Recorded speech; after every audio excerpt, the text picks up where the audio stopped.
que significa a gente viver para Deus? O que significa a gente ter a vida comprometida com Ele? O que significa a gente ter um ministério, uma visão de reino na nossa vida? Se você já nasceu de novo em Cristo Jesus, se você já recebeu Jesus como Senhor e Salvador da sua vida, se Ele é o Rei do seu coração, então você precisa ser um homem de Deus, uma mulher de Deus. E ser homem de Deus e mulher de Deus significa servir a Deus. E na medida em que a gente serve a Deus, a gente apresenta credenciais. E ele vai dizendo, olha, essas são as credenciais de um servo de Deus. Por que eu estou usando a palavra credencial? Porque no começo dessa carta, aqueles homens diziam assim, o apóstolo Paulo não podia ter pregado o evangelho, não é? Na cidade de Corinto, porque ele não foi autorizado pela igreja de Jerusalém a pregar o evangelho na cidade de Corinto. E ele disse assim, escuta aqui, não é? Ele não apresentou as credenciais lá da igreja para poder vir aqui pregar o evangelho. Eu preciso lá de credencial de alguém para falar de Jesus para outra pessoa? Eu tenho um amigo meu que é um pastor de uma denominação, e essa é uma denominação episcopal, né, que tem bispo, essas coisas todas, e ele foi expulso da denominação dele porque abriu 10 congregações. Sem brincadeira, foi expulso da denominação dele porque abriu 10 congregações sem autorização do bispado. Várias cidades do interior, ele está no interior, que não tinham nenhuma igreja, e ele foi lá e começou a plantar igrejas. Quem autorizou você a plantar igreja nessas cidades? Ora, pessoas se converteram, não é? E era mais ou menos isso que estava acontecendo no contexto de Paulo ali, e ele está dizendo, bom, já que vocês estão pedindo credenciais, eu vou falar para vocês quais são as credenciais de um servo de Deus, de um homem de Deus. E a primeira credencial que Paulo vai apresentar está aqui nos versículos 1, 2 e 3. O texto é longo, eu não vou ler todo o texto agora, vou ler os trechinhos e a gente vai explicando. Diz assim a palavra do Senhor: dizem que eu sou humilde quando estou com vocês, mas duro quando estou longe. Pois eu, Paulo, faço este apelo a vocês em nome de Cristo, que foi carinhoso e bondoso. Quando eu for aí, não me obriguem a ser duro, pois eu tenho certeza de que eu posso agir com dureza contra os que afirmam que fazemos as coisas por motivos humanos. É claro que somos humanos, mas não lutamos por motivos humanos. Pai querido, nesta hora, quando vamos meditar na Tua palavra, dá, Senhor, graça, aquele favor que não merecemos, e essa graça possa se espalhar no meio do Teu povo, e que a presença do Senhor, o poder do Senhor, a alegria do Senhor, a resposta do Senhor possam tocar o coração de cada pessoa que está aqui. Ó Pai, que as credenciais que Paulo apresenta aqui possam ser trabalhadas pelo Teu Espírito na nossa alma. É aquilo que eu oro em nome de Jesus. Amém e amém. A primeira credencial que Paulo apresenta é a verdadeira motivação de um homem de Deus. O que é que motiva um homem de Deus? Os acusadores de Paulo estavam dizendo que a motivação de Paulo era carnal. Muito provavelmente eles estivessem afirmando que Paulo tinha interesses, como manter o poder sobre a igreja, ou quem sabe até interesses financeiros para estar liderando aquela igreja.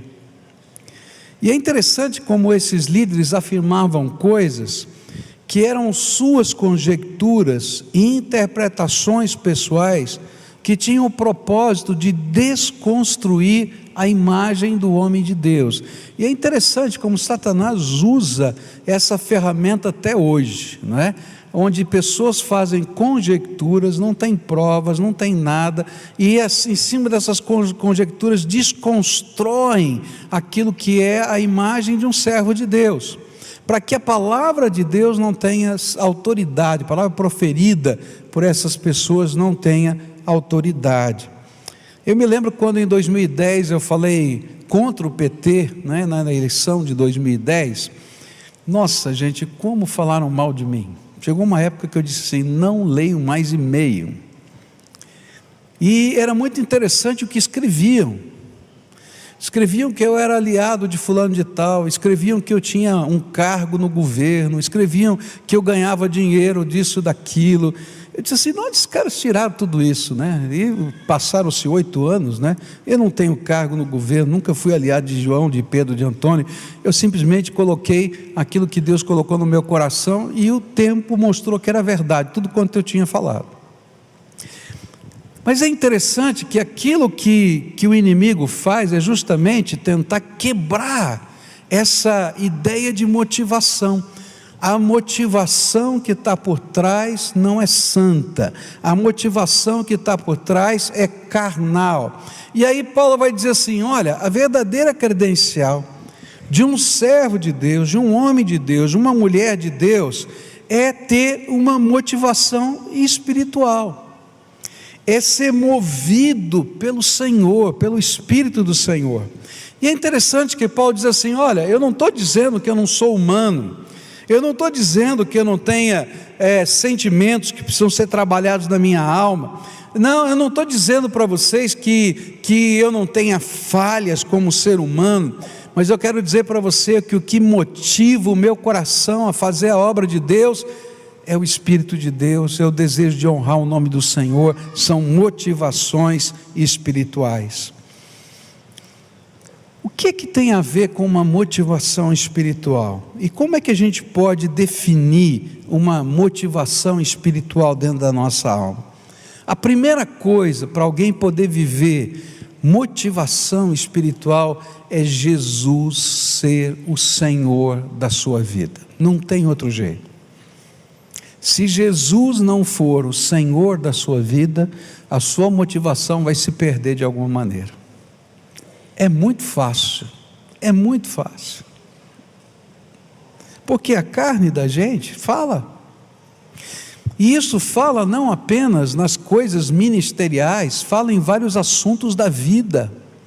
A sua carne vai falar e fala todo dia, mas se você quer viver no Senhor, você tem que ter motivações espirituais, e essas motivações vêm de Jesus ser o Senhor da sua vida. O que significa isso? É entender que a minha vida pertence a Ele, que os meus propósitos pertencem a Ele, que a missão da minha vida pertence a Ele, que o meu futuro pertence a Ele, que os meus alvos pertencem a Ele, e cada vez que eu tenho que tomar decisões, eu não vou olhar apenas para os prós e contras dessa decisão, da maneira lógica, como a maioria de nós julgamos a vida, mas eu vou perguntar o que Jesus quer que eu faça, e o que Ele faria se estivesse no meu lugar. E quando eu começo a fazer essas perguntas, eu sou surpreendido, porque aí eu vou ter que mortificar os desejos da carne. Gente, eu tenho tradição italiana, você já sabe que italiano tem alguns defeitos de natureza sanguínea, não é? Eu tenho vontade de estrangular uns de vez em quando. Você já sentiu vontade de estrangular uns de vez em quando, sim? Eu morro de vontade, depende do dia, é pior. Sério, não estou brincando, né? Mas isso são motivações da minha carne. E se eu for construir um ministério em cima das motivações da minha carne, eu vou destruir a obra de Deus. E aí eu preciso me submeter ao Espírito Santo de Deus. Ele vai dizer, não, anda mais 1 milha, outra vez com esse indivíduo, já andei 2, o Senhor falou para andar 2, já andei 2, vai ser 3, anda quantas eu mandar, vai, anda. E eu, tá bom, Senhor, vou. E assim é. A motivação espiritual é esse mover do Espírito na nossa vida, que vai nos ensinando não apenas a responder com a nossa carne às coisas que estão acontecendo, mas é ouvir a voz de Deus e deixar Jesus ser o Senhor em toda e qualquer circunstância da vida. Tem horas que a gente tem vontade de largar tudo de mão, e aí o Espírito Santo de Deus falou: eu te mandei largar de mão. Não mandou, então fica aí, continua. Mas não tem mais, você é meu servo, e essa é a motivação que nos toca. A motivação espiritual tem a ver com uma profunda convicção de chamado. O que é isso? É aquela crença absoluta de que eu estou no lugar certo, porque Deus me colocou nesse tempo, nesse lugar. E é muito interessante como isso é forte na nossa vida. Quando a gente lê, por exemplo, os Salmos, onde Davi está fugindo, não é? Do seu filho, que começou uma revolução, e ele deixa a coroa lá em Jerusalém, e vai dormir escondido numa caverna. Ele diz assim: eu consigo dormir, porque a minha coroa não é aquela que ficou em Jerusalém, a minha coroa é o Senhor. E ele estava dizendo: se eu sou rei, não é pela vontade do povo, é porque um dia chegou um profeta na minha casa e me ungiu para ser rei, então a coroa pode estar lá, porque a unção ficou na minha cabeça. Uma motivação espiritual é saber que a gente está no lugar certo, na hora certa, porque Deus nos colocou lá. E aí a gente enfrenta as batalhas, a gente enfrenta as lutas, e a gente sabe que o Senhor tem um plano que eu ainda não entendi. E olha, queridos, o Deus do plano não nos revela os seus detalhes. Às vezes eu tenho vontade de perguntar para Deus: Senhor, eu não estou entendendo nada, o teu plano está complicado demais. Já aconteceu com você isso? E ele diz assim: eu sou o teu Senhor, eu sei o que eu estou fazendo. E eu digo: sim, Senhor, eu creio que tu sabes o que o Senhor está fazendo. E aí a gente vai seguindo, e à medida que a gente vai seguindo, o Senhor vai se revelando que você estava no lugar certo, na hora certa, para fazer a vontade de Deus. Quando eu cheguei aqui em Curitiba pela primeira vez para conhecer a igreja, eu fiquei hospedado na casa da irmã Janeti do Sofonias, e a gente conheceu a igreja, e nós estávamos, eu e minha esposa, no quarto de hóspede deles, e nós estávamos orando, e o sentimento que veio no nosso coração era assim: eu acho que não é aqui o lugar não, para a gente estar. Esse era o meu sentimento. E o sentimento veio porque a igreja era muito diferente do que eu era, do estilo de ministério que eu vivia. Era muito diferente. E aí veio uma sensação de inadequação tremenda. Eu tinha 29 anos de idade, essa igreja era uma igreja, já ia fazer 75 anos naquela época, com líderes denominacionais que tinham passado por ela, como grandes líderes da denominação, e eu era um garoto. E ainda no jantar daquele dia, foi exatamente isso que a dona Janeti falou para mim, perguntou: quantos anos o senhor tem, pastor? Eu falei: 29. Ela não aguentou e disse: é um menino, né? E eu falei: está vendo, não vai dar certo esse negócio. E aí eu orei, junto com a minha esposa, e a palavra que Deus me deu naquela noite nunca mais saiu da minha mente. A palavra do Senhor foi: usando as palavras do apóstolo Paulo, sou o que sou pela graça de Deus. Sabe, queridos, a motivação espiritual é quando a gente é o que é pela graça de Deus, E a gente pode estar no lugar certo, na hora certa, por causa da graça de Deus. Não é porque você sabe, não é porque você pode, não é porque você entende, é porque Deus é cheio de graça. E então nós fomos mais motivados, nós ficamos mais motivados, porque dependemos do Deus da graça. E se a gente depender da gente, está perdido. Então, se eu estiver vivendo o senhorio de Cristo, vai haver uma motivação diferente na minha vida. Se eu tiver um senso de vocação, ou seja, Deus me colocou aqui, então eu tenho certeza de que eu estou no centro da vontade de Deus. Se eu estiver no centro da vontade de Deus, então eu tenho uma motivação santa. E aí, o apóstolo Paulo vai, ao longo de todo esse capítulo, dizer assim para a gente, que outra coisa que caracteriza essa motivação espiritual é um senso de missão muito bem definido.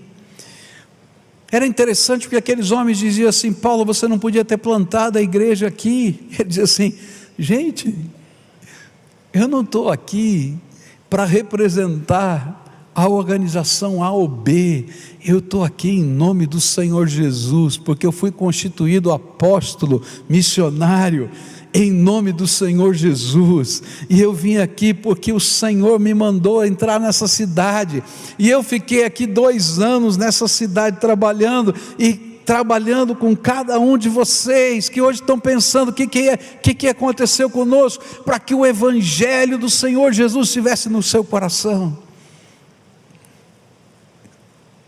Queridos, quando nós temos uma motivação santa, Deus nos dá um foco de missão muito claro,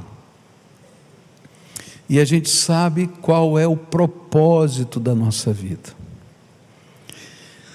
Um dos grandes problemas hoje, com a maioria das pessoas que se dizem cristãs, é que não tem senso de propósito. Para que Deus te colocou nesse mundo?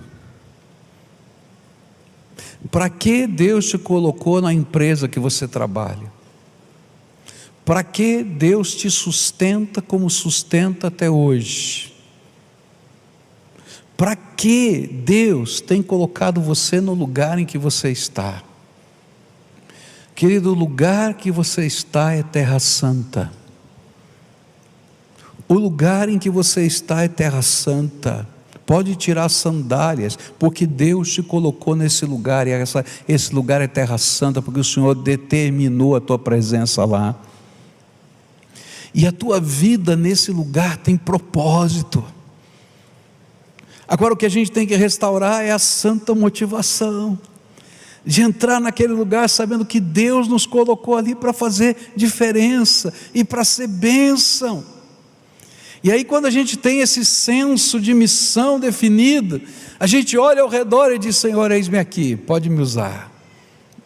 E a gente começa a ser usado por Deus. Isso é uma coisa linda, como Deus trabalha, porque Ele vai usar gente simples, mas que tem uma motivação santa. Então a primeira coisa que Paulo falou é: você quer saber qual é a credencial de um homem de Deus? Olha para a motivação da vida dele.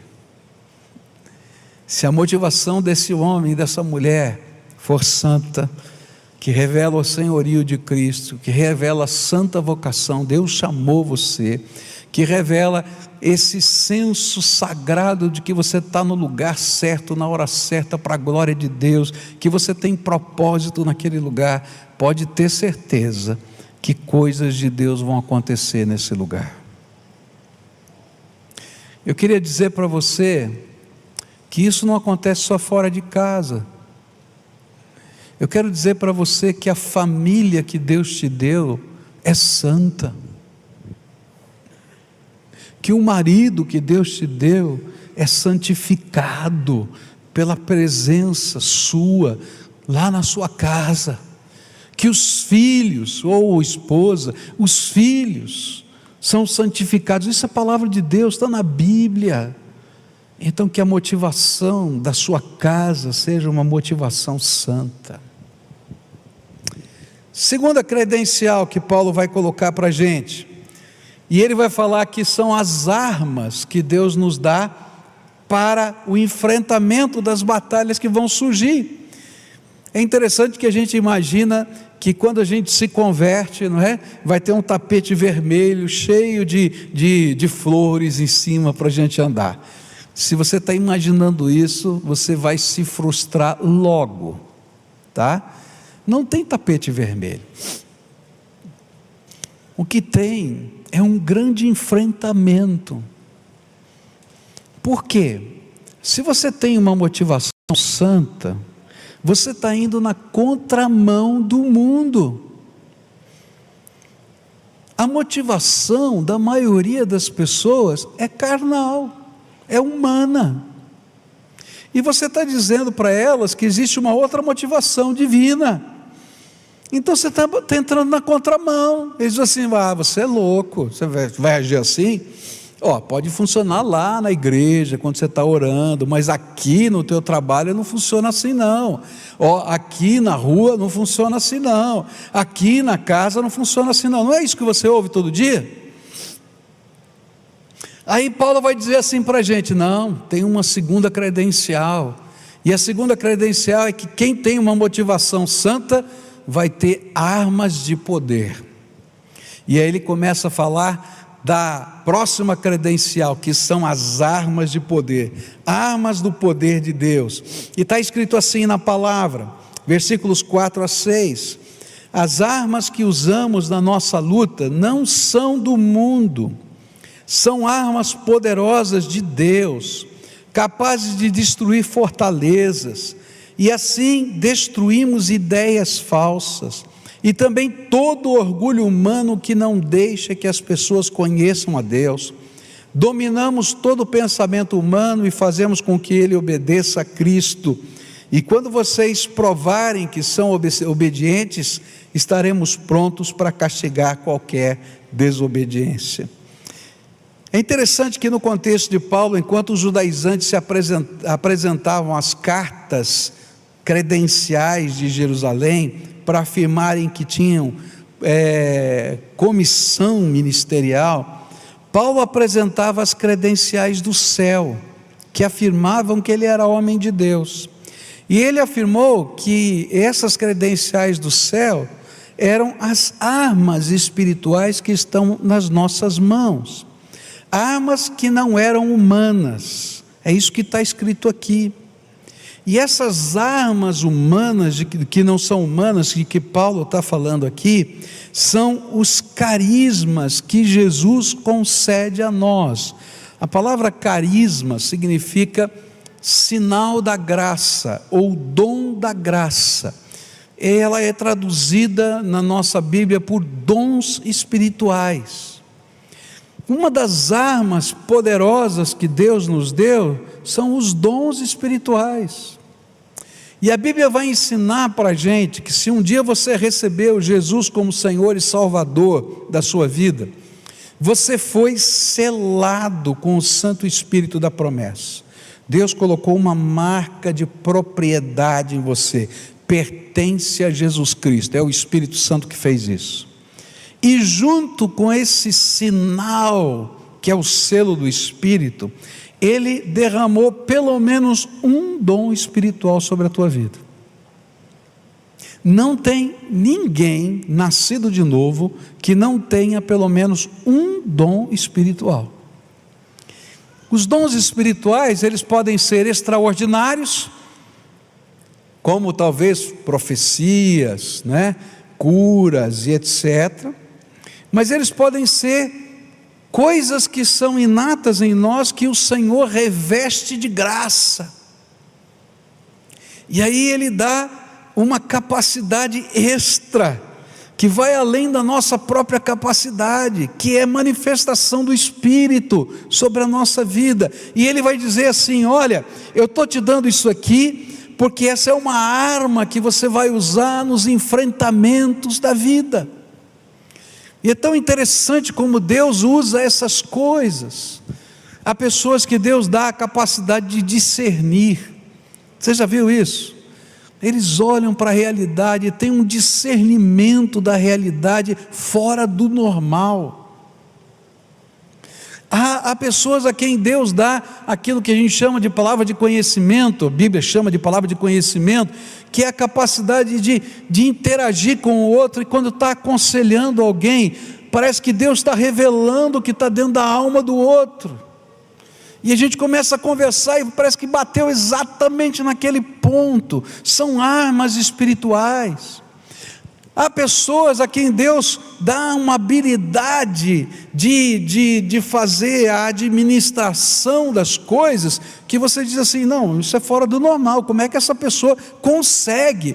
Não, ele pode ter curso A, B, C, D, mas não, é algo fora do normal. Parece que tudo que cai na mão dessa pessoa é abençoado, e é mesmo, porque é dom espiritual. A palavra de Deus vai colocar vários dons, você precisa descobrir qual é o seu. O que é que Deus tem usado na tua vida? Porque esse dom é uma arma de Deus para a construção do seu reino aqui na terra. Sabe o que é triste? É que muitas vezes alguns desses dons espirituais a gente usa para ganhar dinheiro, e não para fazer a obra de Deus na terra. Porque eles são presentes de Deus. E Deus está dizendo: usa para a minha glória. No lugar que eu te coloquei, para a minha glória, porque eu sou o Senhor da tua vida. E aí Paulo está dizendo assim: olha, é interessante porque esse poder, essa arma de Deus, esse poder de Deus, os carismas que Jesus nos concedeu, fazem com que nós possamos ser efetivos na obra de Deus. Essas capacitações são mais do que títulos, são mais do que conceitos aprendidos em livros. Elas são a ação do Espírito Santo na vida de um servo de Deus, e elas são as marcas de que o Espírito Santo está agindo no meio do seu povo. A minha pergunta para você hoje é: saia daqui incomodado na presença do Senhor para conhecer qual é o seu dom, e como Deus pode usar a sua vida através do seu dom. É triste porque muitos que já receberam, se você nasceu de novo em Cristo Jesus, você já recebeu um dom. Muitos enterram o seu dom. E o interessante foi que Jesus falou sobre isso. Ele disse que muita gente enterra o seu dom. E eu quero dizer para você que nesse auditório tem muito dom enterrado. Porque se esses dons fossem desenterrados, essa cidade seria abalada pela sua vida e pela vida de outros que estão aqui. Há uma oração famosa de um homem de Deus do passado, John Wesley.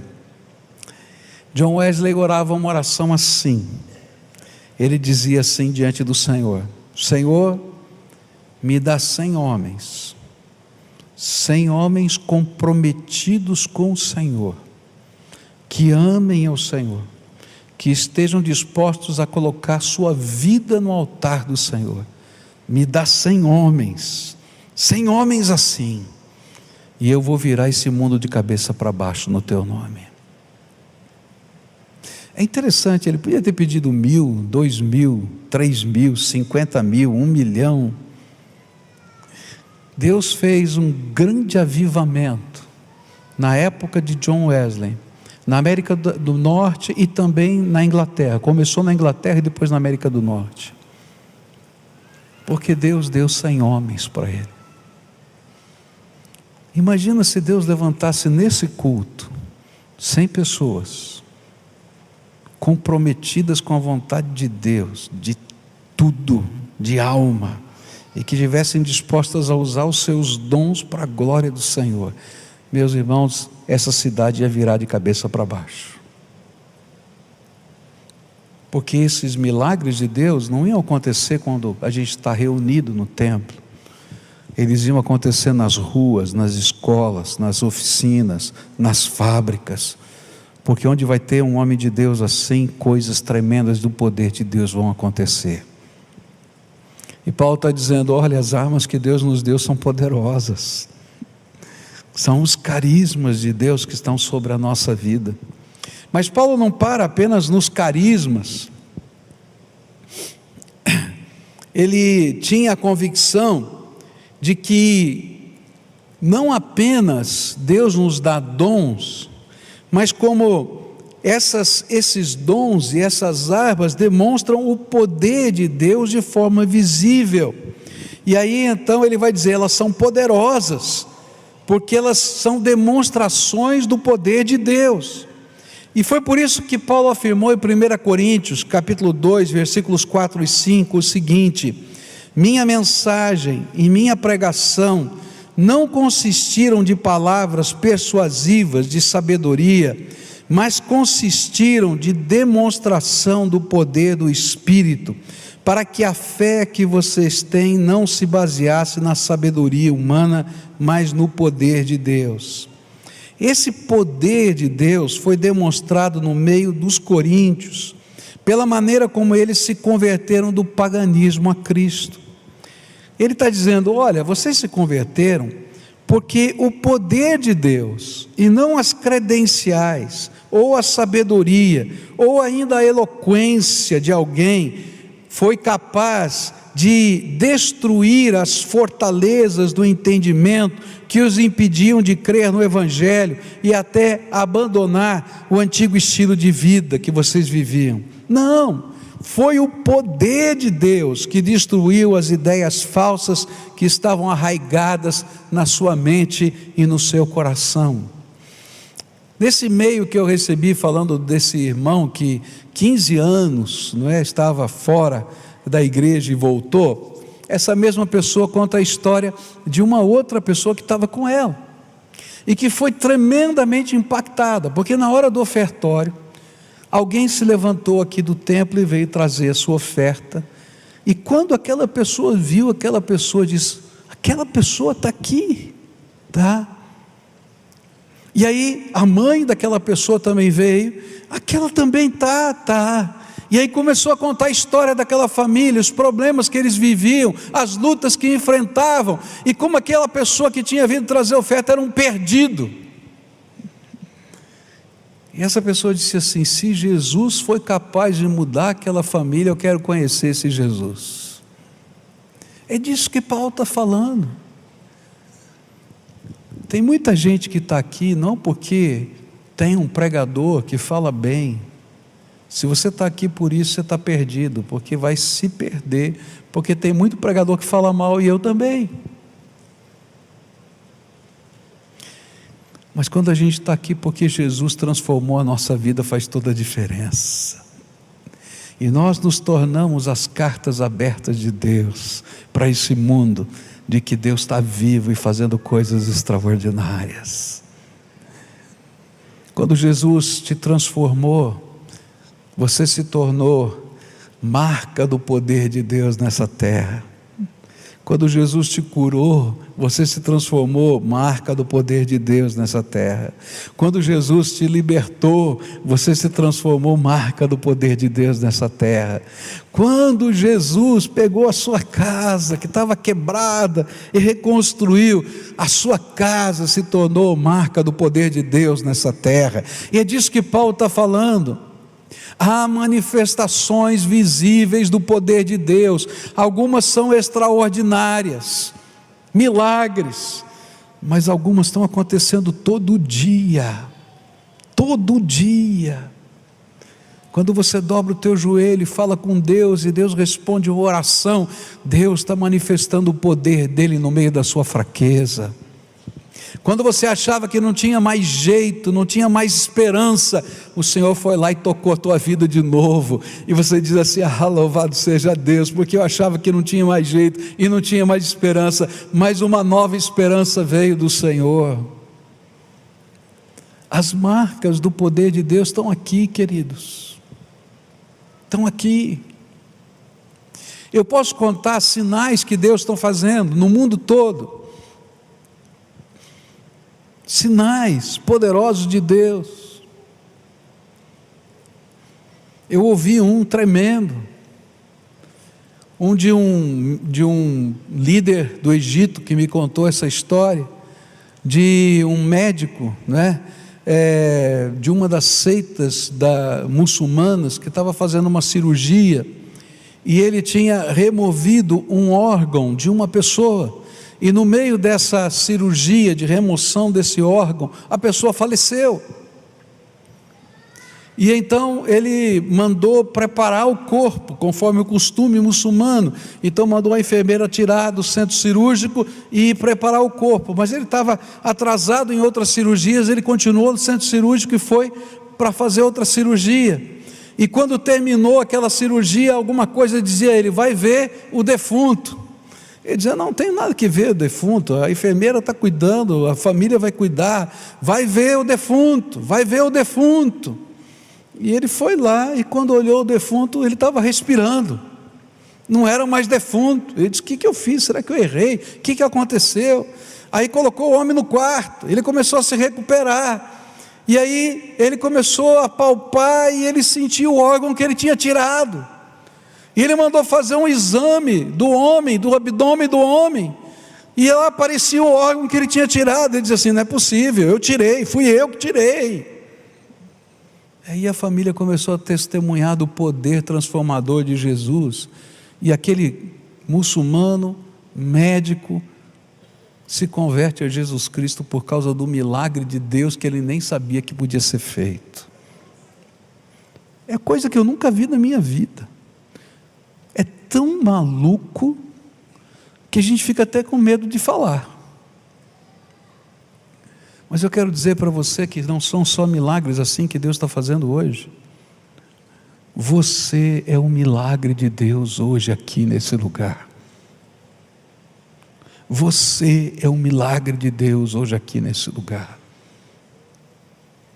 E o que Paulo está dizendo é que as armas da nossa batalha, que vêm como razão da nossa motivação de servir ao Senhor e deixar Jesus ser o Senhor da nossa vida, elas vão se manifestar nos dons do Espírito e no mover de Deus no meio da nossa vida, mexendo em coisas que a gente nunca podia imaginar que poderiam ser mexidas.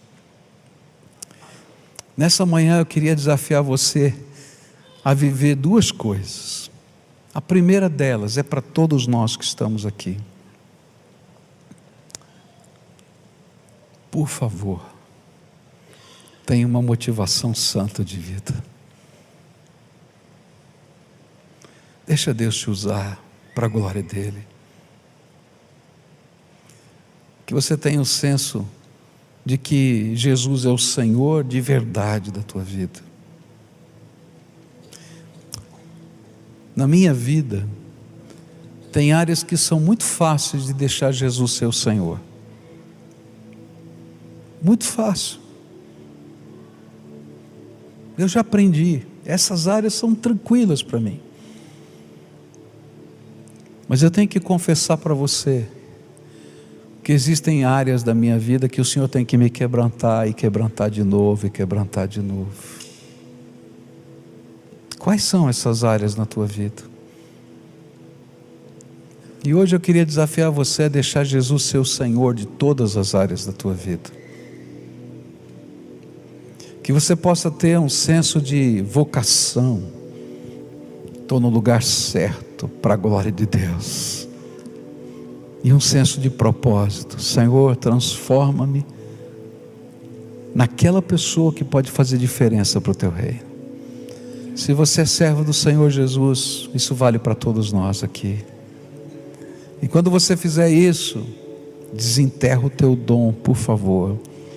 Desenterra o teu dom e deixa Deus fazer essa obra.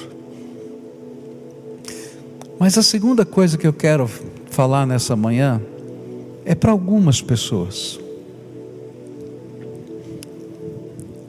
Enquanto eu estava pregando aqui,